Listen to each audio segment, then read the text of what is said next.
조규성 선수가 펌이 좋기 때문에 탑에다 놔주고 제 생각에는 수원이를 이쪽에다 섀도우에다가 놓고 좀 프리롤로 놓으면서 좀 자유롭게 좀 두면 좋을 것 같다는 거.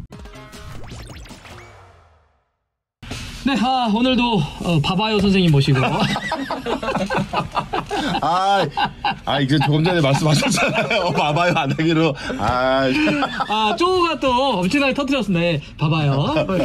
홍병 어떻게 하시나? 자, 봐봐요. 그대로 나가. 스페이스에 이렇게 고립이 되면 그래서 제가 한번 여쭐게요. 바바예요? 아니면 밥 와요예요? 어떤 겁니까 이게? 그걸 우바노는 이제 밥 와요, 언제 와요 이렇게 하고요. 네, 또 쪼우는 이제 바바요 이렇게.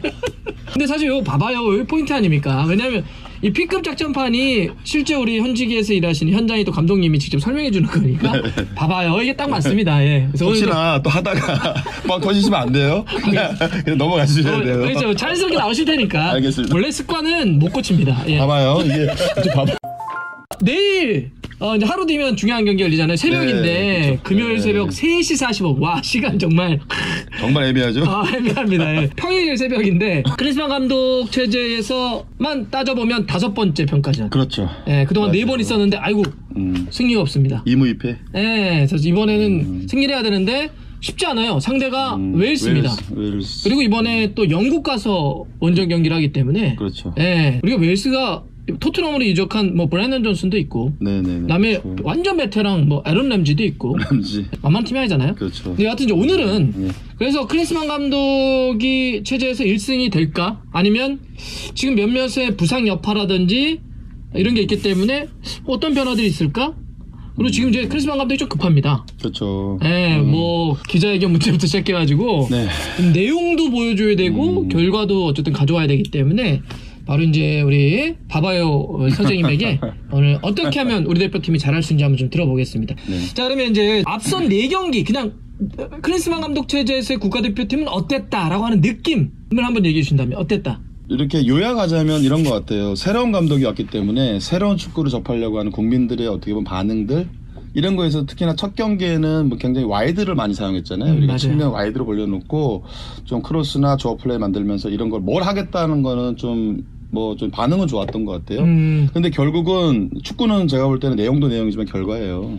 근데 두 번째, 특히나 세 번째, 뭐 페루전 이렇게 넘어가면서 내용도 조금 솔직히 말해서 희미해지고 결과도 못 얻어내고 어떤 축구지 이런 느낌도 있었고 그래서 저는 제가 감독 입장이라면 5번째잖아요. 맞아요. 이제는 뭐 웨일즈 제가 볼 때는 힘이 있는 팀이고 빠르고 뭐 정말 강력하다는 아니지만 그래도 강팀이고 그래도 또 현지에서 하잖아요. 어웨이 경기고 근데 이제 다 끌어모아야 될 것 같아요. 끌어모아야 된다. 끌어모아서 승리가 필요할 것 같아요. 그러니까 이렇게 정리할 수 있겠네요. 앞에 4경기를 보면 뭘 하려고 하는지는 살짝 보여준 것 같긴 하는데 그렇다고 해서 구체적인 내용이나 결과가 나온 것 같진 않다. 맞아요. 그건 맞아요. 지금은 어쨌든 승리를 한번 치고 가야 될 거 아니냐. 그렇죠. 왜냐하면 11월부터는 월드컵 지역에선 시작하고 그럼요. 내년 초에는 아시안컵이 있는데 이제는 언제까지 연습할 수는 없잖아. 그렇죠. 결과를 좀씩 내야 되니까 그런 차원에서 얘기하신 것 같고. 자, 그래서 이번에 이제 첫 승을 위한 경기인데 이번에 지금 몇 가지 나눠서 한번 볼까요? 일단 공격 쪽에 부상 여파들이 좀 있는 것 같아요.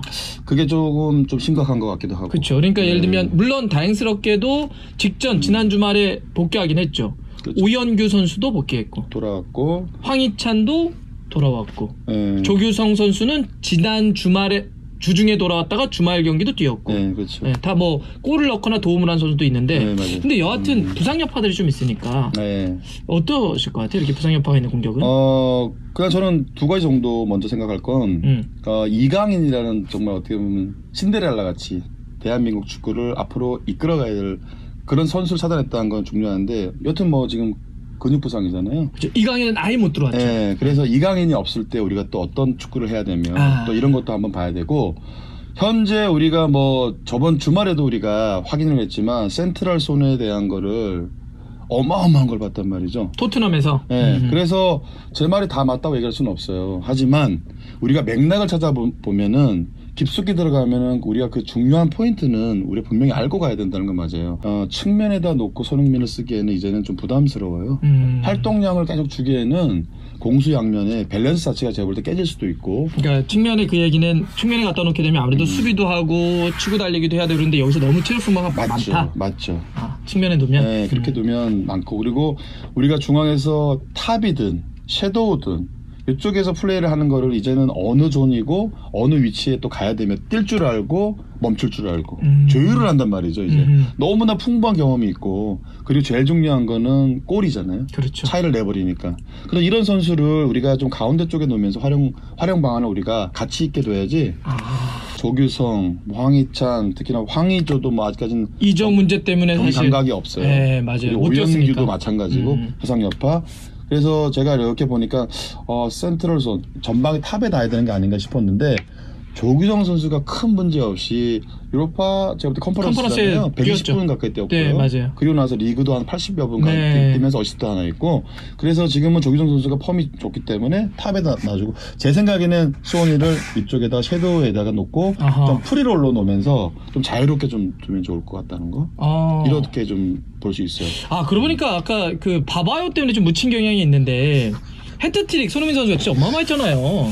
그거 할 때 뭐라 하셨냐면 왜 손흥민이 감차가 안 나오는 줄 아냐. 그거는 손흥민 선수가 안 때리는 게 아니라 사이드에 갖다 놓을 경우는 못 때리는 것이다. 가운데에 갖다 놓게 되면 나와서 하는 플레이를 하기 때문에 여기서 분명히 감차라는 슈팅이 많이 나올 것이다 했는데 딱 맞추셨어요. 그래서 사람들이 와 진짜 대박이다. 한번 얻어 걸린다. 아니에요 진짜. 그래서 이래 앞섰던 경기들 합쳐가지고 세 경기에서 손흥민 선수가 이 사이드 했을 때는 슈팅을 5개 때렸거든요. 네, 그렇죠. 다 합쳐서 네, 세 경기에서. 네.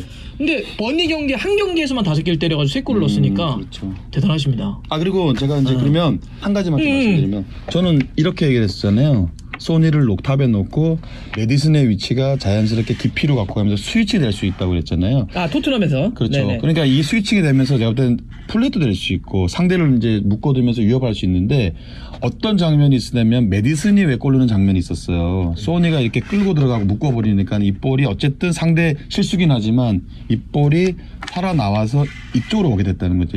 어떻게 보면 풀이로 잡아가지고 메디슨이 감차가 나왔잖아요. 네네 맞아요. 그러니까 저는 이제 제 말이 맞다가 아니고 이게 손흥민이 나올 수도 있고 메디슨이 나올 수도 있고 그냥 그런 상황에 따라서는 만약에 메디슨 위치가 스위칭이 돼갖고 소니가 이렇게 나왔다면 또 소니가 이런 상황에 제가 볼 때 나올 수도 있다는 거죠. 그런 확률에서 말씀드렸지 뭐 제가 뭐 감차가 나온다 그런다고 다 나오는 것도 아니잖아요.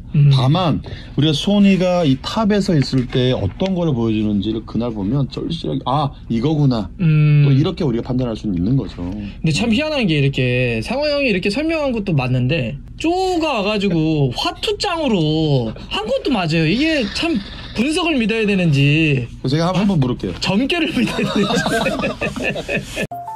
이강인이 없는 이번에 대표팀이 어떻게 운영될지 봐야 된다. 네. 그럼 누군가는 이 경기를 조율하거나 끌어갈 선수가 필요하겠죠. 그렇죠. 자, 첫 번째 이유. 두 번째는 손흥민을 사이에 두는 것은 손흥민의 현재적인 어떤 플레이 스타일을 놓고 봤을 때 부합하지 않는다. 그렇죠. 두 번째. 세 번째는 앞쪽에 있는 공격수들의 약간 부상 여파라든지 이런 게 있기 때문에 또 손흥민을 여기 놓는 것도 또 의미가 있다. 그리고 또 어떤 상황이 벌어지냐면 조규성 손흥민을 놓지만 조규성이 이렇게 나오는 플레이도 요즘 많이 맞아요. 자연스럽게 소니가 또 제가 볼 때는 이렇게 가서 묶어버리고 또한 어떤 게 벌어지냐면 웨일즈 자체가 강팀이고 에어볼도 들어오고 이런 그러니까 좀 강하잖아요 팀이.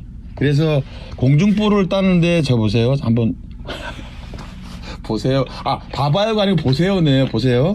근데 이제 조규성 선수가 기본적으로 탑에 나와서 계속 보고 있습니다. 네, 에어볼이 나와서 손흥민 선수가 이렇게 세칸을 잡는 것도 있지만 오히려 반대로 우리가 보면은 나와서 조규성 선수가 에어볼 따고 이렇게 들어가는 것도 있겠죠. 그러니까 요즘 보면 예전에 김신욱 선수, 그러니까 팬들 입장에서 보면 김신욱 선수가 우리는 예전에 그러면 장신은 그냥 무조건 들어가서 여기서 세컨볼 이랬는데 그렇죠. 김신욱 선수가 세컨에 들어와서 하는 거예요. 네, 맞아요. 지난 시즌 맨유 같은 경우도 베어로스트가 장신인데 여기 내려와서 그렇죠. 이렇게 세컨에 뛰게 하는 맞아요. 경우들이 그렇게 있었거든요. 했었어요. 그러니까, 네, 그러니까 조규성 선수가 이렇게 들어갈 수도 있겠지만 여기서 잡아주고 오히려 손흥민이 뒷공간을 치는 네. 그런 의미로 어쨌든 기본적인 것은 조규성, 손흥민 맞는데. 두 선수가 움직이거나 스위칭하거나 이런 게 충분히 가능하다. 네. 그리고 이제 또 한 가지는 뭐냐면 현재 퍼포먼스를 봐야 된다는 거죠. 클린스만 감독이. 현재. 왜냐하면 지금 우리가 이렇게 보면 현지 시간 시차도 없고 그죠? 웨일즈나 영국이나 뭐 거의 똑같잖아요. 똑같죠. 네. 그러니까 현재 컨디션을 봐야 되고 그리고 현재 퍼포먼스를 보면 이렇게 나갈 수밖에 없다는 거죠. 가장 위협적일 수밖에 없고. 그렇죠. 우리의 공격 중앙에서 뛸 수 있는 조합 중에는 지금 가장 좋네요. 가장 좋죠. 뭐 손흥민이야 좀 말할 것도 없고요. 네. 그다음에 조규성 선수도 좀 돌아와서 계속 포인트를 하고 있잖아요. 하고 있고 여기 지금 황의조 선수는 아직 시즌 못 뛰었고 감각 자체가 아직 네. 그다음에 오영규도 이제 조금 뛰기 시작한 거고 다시 돌아왔고 다시 돌아왔으니까. 그러면 이 조합이 좋지 않냐.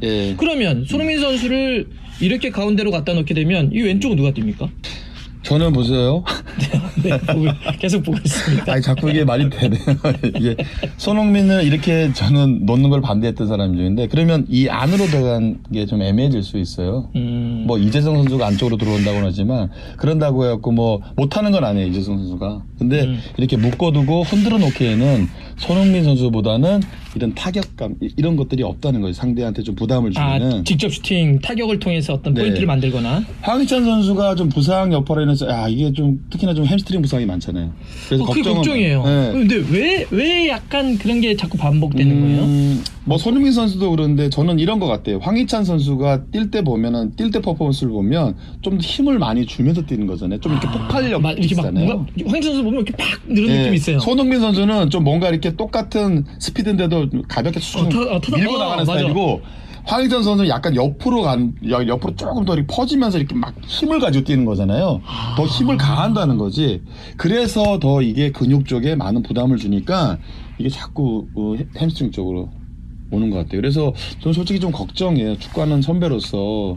왜냐하면 이게 빅리그에서 뛰는 선수들이 이런 게 한두 번 있다 보면 계속 나중에는 선수한테 오는 트라우마가 생겨버리거든요. 그럴 것 같아요. 팬들도 걱정하거든요. 그래서 그 액션 자체가 많이 안 나올 소극적일 수밖에 없어요. 그러면 개인적인 역량이 계속 떨어질 수밖에 없다는 거.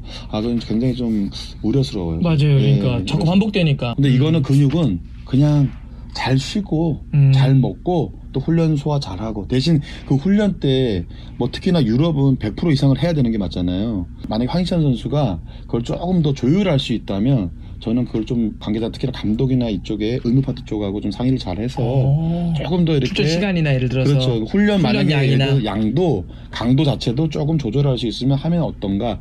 왜냐면 이게 만약 계속해서 반복되고 똑같이 해버리면 이건 계속 데미지가 계속 올 수밖에 없어요. 이거 좋은 이야기네요. 그렇게 조절을 좀 하는 게 좋다. 네. 그러니까 이번에도 골 넣을 때도 그렇지만 건강한 황희찬은 확실히 위협적이에요. 무섭죠. 네, 그래서 그런 게 좀 아쉬운데 여하튼 황희찬 선수를 여기다 놓을 수 있다. 네. 그럼 황희찬 선수의 움직임은 여기서는 어때야 돼요? 조규성, 손흥민, 황희찬이면? 그러니까 이쪽은 누가 될까요? 저는 생각하시는 이재성 선수가 들어와서 너무 마인드에서 설명할 필요가 없잖아요, 그죠? 영리하고 볼 자체. 또 포인트도 계속 하고 있고 그리고 네네. 경험이 많으니까. 맞아요. 근데 이제 이렇게 반대발 윙어인데 직선적이지 않잖아요. 안쪽으로 가지고 들어오고 또 안쪽에서 이렇게 인버티드 윙어 역할을 좀 많이 해주잖아요. 맞아요. 이런 상황이고 특히나 또 이게 밸런스가 맞는 게 안쪽으로 들어가서 플레이를 만약에 해주면 황희찬 선수는 또 직선적인 그렇죠. 벌릴 수 있죠. 배열 공간이나 또 한 가지 소니하고 스위칭이 되고 가능하죠. 움직임 이런 조합을 해놓으면 참 좋을 것 같아요. 사실 황희찬도 왼쪽에 있을 때가 좋고 가장 위협적이죠. 그렇죠. 오른보다는 왼쪽이고 손흥민 선수는 뭐 당연히 왼쪽과 중앙이 다 가능하니까 둘이 스위칭도 얼마나 가능하다. 이 조합은 일단 좋네요. 그러면 정리해보면 황희찬, 조규성, 이재성, 프리롤의 손. 지금 현재에서는 이게 가장 좋은 조합인 것 같아요, 저는. 네네. 저도 일단 그럴 것 같습니다. 유럽에 있는. 네네. 시차도 문제 없고. 그러네요. 가장 몸 좋은 친구들. 그러네요. 다 골, 어시스트, 골 이런 친구들이잖아요. 진짜 다 유럽파들. 사실 이번 대표팀 자체가 사실 거의 다 이제 유럽파로 많이 돼서. 유럽파 많잖아요. 자, 그러면 이제 미드를 봐야 되는데. 미드는 어떻게 구성돼야 될까요? 여기도 약간 좀 고민이 있을 것 같은데. 요번에 이제 그 유럽 웨일즈하고 사우디전이 있잖아요. 특히나 아마 제가 볼 때는 그 웨일즈전 때 좋은 평가를 받아야 돼요. 아까도 말씀드렸죠. 왜냐면 우리가 승리가 없잖아요. 그것까지 밀려서 사우디까지 가면 더 부담감이 커진다. 더 부담이 가죠. 그런다고 사우디를 제가 볼 때 쉽게 볼 수도 있나요? 그럼요. 우리가 지금 뭐 이 스쿼드를 다 써가면서 뭐 제가 볼 때 사우디전 때 누구 뭐 이런 게 아니라 웨일즈전 때 먼저 다 썼고 나서 그러겠죠. 만약에 좋은 상황이 벌어지고 만약에 승리를 만약에 우리가 가지고 올 수 있으면 사우디한테 조금 더 부담을 내려놓고 또 다른 선수들도 한번 기용해 버릴 수 있지만 지금 웨일즈한테 만약에 결과가 안 좋아 사우디한테 만 이 선수를 또 써야 돼. 굉장한 부담이죠. 사우디 제가 쉽나요? 전 오히려 웨일즈보다 사우디가 더 어려울 것 같은데. 완전히 전원 국내파에다가 이번에 감독도 뭐 대박 감독이 가버렸고, 그렇죠. 예, 그리고 카타르 월드컵 때 아르헨티나를 어쨌든 잡기도 했던 맞아, 이런 맞아. 팀이니까. 예. 그래서 이제 여기다 쏟아야 되면은 이 중원은 지극히 저는 공수 밸런스를 맞춘다면 특히나 또 소니를 보호해야 되고 투 홀딩을 이렇게 놔야 된다고 봐요. 근데 지금 구성으로 스쿼드로 봤을 때는 박용우 선수가 이쪽을 박용우 제가 볼 때는 요 존에서 책임을 져줘야 되는 게 아닌가 싶고요. 사실 지금 이거 안타깝게도 어쨌든 손준호 선수가 그래 돼서 수비형 맞아요. 미드필더의 큰 정우영 선수는 뭐 당연히 합류하지 못한 상황이고 뭐 없어요. 사실 수비형 미드필더 홀딩이라고 할 수 있는 선수가 제가 지금 명단을 보면 네네. 없습니다. 예를 들면 맞아요. 이순민 처음으로 발탁된 파이터 역할이고 제가 볼 때는 센터백을 제가 볼 때 경험하는 친구이기 때문에 겸하잖아요. 센터백도 보고 미들도 보고 그렇죠. 사실 다 볼 수 있는데 그래서 그렇게 쓰기에는 부담스럽죠. 물론 울산에서 이동경 선수를 약간 요 삼선에 쓸 때도 있지만 이동경 선수 사실 요 라인이고 이동경. 예. 예. 그러니까 현재로서는 지금 박용우가 수비형 미드필더는 가장 지금 현재에서는 예, 좋은 제가 볼 때 퍼포먼스고 가장 이 위치에서는 어떻게 보면 적임자고 또 중동에서 현재 뛰고 있죠. 예, 뛰고 있고요.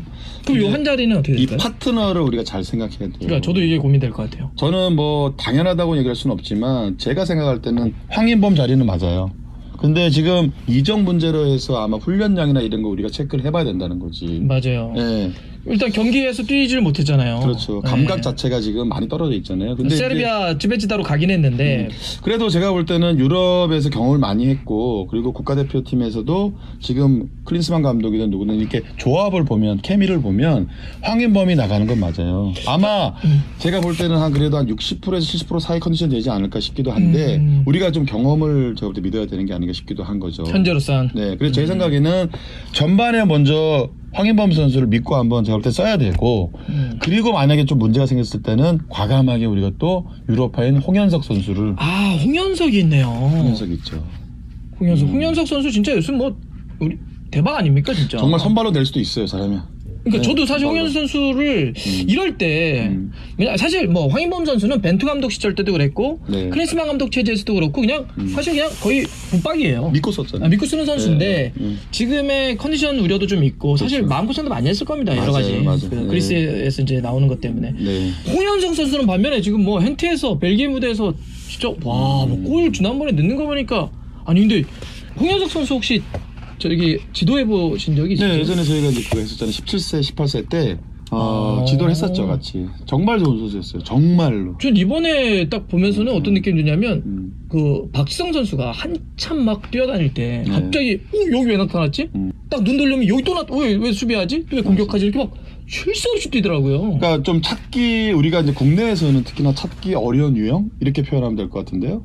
활동량이 금방 말씀할 때 타가 박지성하고 똑같고 거의 뭐 흡사해요. 어마어마하게 많이 뛰어요. 근데 왼발잡이란 말이에요. 기술이 있어요. 이번에 골 때도. 네. 근데 골도 보면 순도가 높아요, 그죠? 순도가 높잖아요. 골 자체가 무슨 뭐 멋있는 골 많이 나요. 네, 멋진 골 많이 잖아요. 근데 그건 뭐냐면 성실하고 많이 뛴다는 거잖아요. 그래서 찾아 들어갈 수 있다는 거잖아요. 근데 이 선수도 2선에서 1선으로 넘어가는 위치가 가장 지금 좋은 현재 퍼포먼스인 것 같아. 근데 우리가 지금 대표팀에서 아마 클린스만 감독이 황인범을 먼저 전반에 쓸 거냐. 그러면 유로파인 홍현석 지금 가장 골도 넣고 가장 좋으니 한번 박용우가 딜을 받치면서 소니 위치하고 업다운을 이렇게 대학교는 시키면서 갈 거냐. 네, 이런 식으로. 근데 이제 황인범을 믿고 쓸 수도 있고 저는 볼 때는 홍현석을 먼저 선발로 넣어서 거의 뭐 제가 판단할 때 60% 70분 가까이 한번 줄 수도 있지 않을까. 또 왜냐면 저는 이런 거예요. 새로운 선수를 찾아내야 된단 말이에요. 맞습니다. 우리가 황인범만 계속 쓸 수는 없거든요. 맞아요. 홍현석이라는 선수든 누구든 간에 지금 찾아내야 돼요. 아시안컵도 준비해야 되고 지금 준비할 게 많잖아요. 산적하게 쌓였단 말이에요. 근데 클린스만 감독이 정말 과감하다면 저는 솔직히 제 개인적인 소견은 홍현석을 먼저 써서 어떠한 퍼포먼스 그리고 팀에 어떻게 녹아드는지를 한번 체크를 해볼 필요도 있다는 거죠. 지난번 대표팀 평가전을 통해서 홍현석을 교체로는 뛰어보게 했으니까 맞아요. 이번에 유럽이기도 하고 폼이 좋다면 한번 써서 선발. 보는 거죠. 그렇지. 아 선발로 나왔을 때는 이 정도 퍼포먼스가 나오는구나 이렇게. 그리고 황인범의 그리고 경쟁자를 찾아야 되고 빨리 찾아야 돼요. 그렇죠. 제2의 제3의. 황인범 분명히 좋은 선수긴 하지만 그렇죠. 거기서도 어떤 자극이나 경쟁을 할 수 있는 구조를 좀 만들어줘야 된다. 당연히 줘야 돼요. 사실 그리고 저는 이제 만약에 홍현석 선수는 이게 가능하잖아요. 이렇게. 그렇죠. 업다운이 이렇게 돼요. 업다운이 네, 되고 네, 그러면 박용호 선수는 사실 여기서 이렇게 쓸어주면 그렇죠. 되는데 네, 네. 근데 사실 이제 이렇게 얘기를 하면 그럴 거예요. 그러면 이거 수비 누가 하냐? 근데 사실 수비가 이게 김민재, 김영권, 김민재가 이번에 다 동시에 뛸 수 있잖아요. 저는 또 이럴 수 있어요. 이 3선 위치하고 2선으로 넘어가는 이 빌드업을 그러면 빌드업. 누가 유연하게 해줄 수 있냐는 거지. 이거를 풀어내는 3선 빌드업 숙제를 누가 내가 볼 때 해줄 거냐. 그러면 홍현석이가 좀 더 샤프하니까 이쪽에 와서 풀어준다? 그러면 이쪽으로 올라갈 수 있는 위치가 굉장히 좀 애매해진단 말이죠. 그래서 저는 또 다음 생각은 뭐냐면 과감하게 믿고 쓰는 황인범, 홍현석을 둘을 놓을 수 있다는 거지. 그래서 우리가 이 3선 빌드업 쪽에 오히려 그냥 앞뒤보다는 그냥 볼 쪽, 니어 쪽이면 오른쪽이면 홍현석, 왼쪽이면은 황인범 이런 식으로 그냥 역할 분담만 줘버리면 오히려 상대를 계속 뛰게 만들면서 우리는 그 지배를 하면서 조율을 할 수 있다는 거지. 이것도 우리가 한 번쯤은 생각해 볼 문제라는 거지. 그러니까 우리가 이제 그 이런 거잖아요. 개념이 수비를 한다는 거는 상대 공격수를 그냥 와서 부닥쳐서 깨버리는 것도 수비지만, 그렇죠. 상대가 볼을 소유하지 못하게 하는 것도 수비잖아요. 당연하죠. 개념을 달리하면. 네, 맞아요. 그러니까 수비형 미드필더 홀딩을 늦어하는 얘기는 상대가 들어왔을 때 그냥 부셔. 그렇지. 이런 개념이라고 한다면 맞아요. 지금 얘기하시는 거 뭐냐면 그렇게 할 수도 있지만 볼 다 잘 차고 거머쥘 수 있는 황인범과 홍현석을 동시에 놓으면 이 둘이 볼을 뺏기지 않고 계속 빌드업을 하는데, 그렇죠. 그럼 상대가 공격해 못 들어오잖아. 소유를 못 하니까. 맞아요. 이렇게 할 수도 있다. 이렇게 할 수도 있다. 역시 꼭 좀 했으면 좋겠습니다. 역시 다르십니다. 이게 아니야. 이게 전개를 하는 친구들, 이게 아니야. 화투로 전개하는 친구들이랑은 급이 다르시네요. 봐봐요. 수비는 어떻게 구축될까요? 수비는 뭐 그냥 딱 어느 정도 답이 나와 있는 것 같더라고요. 그래요? 네, 지금 뭐 테스트를 해볼 시간도 없고 그럴 지금은 여지가 없고 없죠. 사실 이제는 수비는 증명해야 돼요. 증명 승점 3점으로 증명해야 되기 때문에 그냥 김영권, 왼발 김영권, 김민재. 다만 이제 측면 쪽이 우리가 이쪽에서 조금 더 우리가 뭔가 강화시켜야 되고 뭔가 자꾸 새로운 선수가 빨리 나와줘야 되는 건 맞는데, 그게 안 된다면 기존에 있는 선수를 좀 더 믿고 우리가 계속 가줄 필요도 있다는 거예요. 서령으로 하나 젊고 정말 프레시하고 많이 뛰고 또 공격 라인으로 올라갈 때는 연계 플레이가 충분히 될 수 있는, 이런 선수한테 한번 좀 믿고 좀 믿음을 주고 계속해서 좀 지켜봐주면 또 어떨까 이런 거하고, 또한 이쪽에서는 뭐 강상우 선수가 있는데 너무 오랜만에 돌아왔고 1년 8개월 만에 대표팀 들어왔습니다. 네. 베이징에서 현재 뛰고 있는데. 오래했습니다. 저는 이제 뭐 사우디전 때 좀 상황에 봐서는 뭐 선발이든 준비를 시킬 수 있지만 지금은 현재는 이기재 선수를 좀 더 믿고 가져야 되는 게 아닌가. 다만 이제 제가 이제 좀 전술 조금만 간단히 말씀드리면 이 풀백들을 다 위치로 이렇게 올려놓는 거는 굉장히 저 부담스러워요. 그래서 이제 볼 쪽, 니어 쪽 정도만 이렇게 올라가지고, 특히나 이재성 선수가 측면에만 이렇게 와이드 벌리는 게 아니라 안쪽 플레이를 많이 하니까 서령우 선수가 좀 더 높은 위치로 올라가지고 이 라인 자체를 이기재 선수가 약간 홀딩으로 약간 이렇게 앞뒤로 놓으면서 좀 제가 비대칭을 좀 놔주면 카운터도 대비하고 우리가 공격 쪽에서 실마리를 풀 수 있는 그런 굉장히 좀 이렇게 옵션이 많이 좀 벌어질 것 같거든요. 이건 되게 설득력도 있고 또 필요할 수도 있다 생각하는 게, 이기재 선수가 물론 왼발 뭐 킥 좋고 이런 건 있지만 사실 이제 기동력 자체 체력이 다 맞춰주진 않아서 그렇죠. 너무 깊숙이 올라가게 되면 맞아요. 돌아오는 게 늦어서 뒤를 자꾸 열어주는 경향성들이 있잖아요. 그러니까 정확합니다. 그래서 수원 경기도 보면 요 정도에서 얼리 크로스를 붙이고 바로 수비하더라고요. 잡기죠, 그게. 네, 그러니까 얼리 크로스, 그러니까 들어가서 이게 아니라 그냥 얼리 크로스 붙이고 수비. 그러니까 지금 얘기하시는 건 이재성이 들어오니까 서령우는 사실 공격수를 봤던 학생 때 그렇죠. 맞아요. 올려쓰고 약간 이런 식으로 해라. 안쪽으로 이재 선수는 이 정도에서만 해서 왼발로 얼리 붙인다든지. 요거는 가능할 수 있는. 그래서 우리가 좀 공격적인 상황에는 수적 위로를 많이 좀 두고, 다만 이제 수비 상황에서는 뭐 이 투 센터에 김민재가 있기 때문에 부담은 없는 건 맞아요. 하지만 혼자 할 수는 없기 때문에 김영권 경험이 많은 선수고, 반대쪽 풀백은 안쪽으로 들어와서 굉장히 카운터를 좀 보호해줘. 특히나 이 투 홀딩은 앞쪽으로 좀 더 이렇게 놓고 좀 더 높은 위치로 올라간다면 오히려 상대한테 계속 우리가 가둬두고 경기를 할 수 있지 않을까 하는 거죠. 그리고 예전에 이제 벤토 때도 마찬가지고. 벤토요? 벤투요. 벤투. 그렇게 되면 또 지금 뭐라 그래요? 벤토. 아니. 벤투. 벤토가 벤투를 빨리 발음하면 벤토가 되는구나. 벤토. 맞네요. 벤토. 죄송합니다. 근데 빌드업을 많이 했고요. 근데 뭐 클린스만 때도 이제 하긴 하는데 결국은 상대가 뭐 전방 압박을 놓을지 그거는 모르겠어요. 하지만 내려서서 만약에 가둬두려고 하는 거 이렇게 촘촘하게 논다면 조금 더 우리가 높은 위치에 포지셔닝을 하면서 상대를 계속 이렇게 뛰게끔 그리고 우리가 계속해서 점유를 할 수 있고 그런 축구를 선택을 해야 될 것 같아요. 아 좋습니다. 그럼 골키퍼는 김준규 선수가 되겠죠. 계속 막고 네. 있으니까. 자 마지막으로 피 묻히기 한번 하시죠. 진심으로 그냥 결과 어떻게 될 것 같습니까? 몇 대면? 웨일스와 대한민국 금요일 새벽 3시 45분 무승부 예상합니다. 무승부. 몇 대면 무승부죠? 1대1. 1대1. 소니골. 소니골 1대1 무승부. 왜냐면 웨일즈도 이쪽 측면이 좋은 팀이거든요. 빠르고. 해리 윌슨 있고. 예. 다음 아니면 브랜든 존슨이 사이드 갈 수도 있고. 예, 굉장히 좀 부담스럽잖아요. 그래서 아까 제가 말씀드린 건 좀 공수 밸런스를 굉장히 우리가 좀 중요시 생각하고 경기를 해야 되는 건 맞아요. 정말 어떻게 보면 조심스럽게 경기를 했는데 우리가 정말 어떻게 토너먼트라고 생각하고 결승이라 생각하고 우리가 좀 조심스럽게 갈 필요는 있다는 거죠. 그래서 이제 결과 예측한 다음에 너무 길게 얘기하면 1대1 1대1 소니골 1대1 그렇게 1대1로 여러분들 바바요 선생님과 하루 앞둔 웨일스와의 경기 저희가 전망해봤습니다. 감사합니다. 감사합니다.